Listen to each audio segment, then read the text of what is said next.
po, isang magandang araw. Meron na naman tayong trouble. Ayan po, gri na ito po ay, kung mapapansin nyo, yung bubong ay bago. Ayan, so kasi kailangan natin itanong yung history.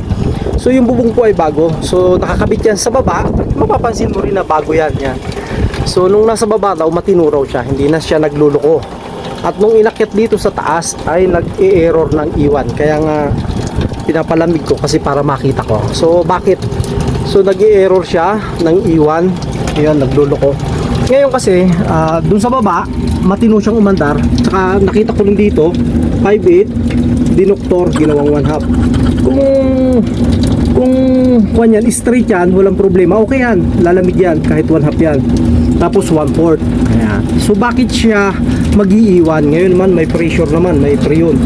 So ang titrace natin ay kasi sa baba, di ba, baka ni-weldingan ay nagsarado yung 1/4 na piping. So hanapin natin yon.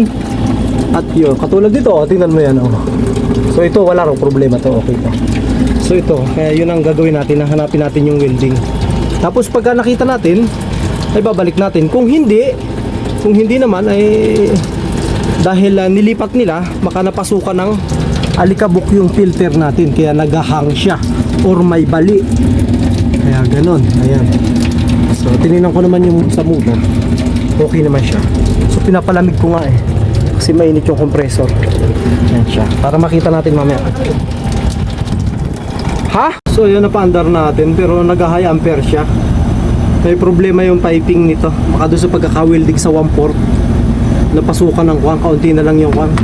Pinlas ko naman, lumalabas naman pero pagka kasi napasukan ng radyon, yung pagkadugtong ganyan. Ayan o, 130 nga siya. Mataas tong ko na to. Mataas tong amperahe na to sa 24 BTU. Ayan, nahihirapan yung compressor natin.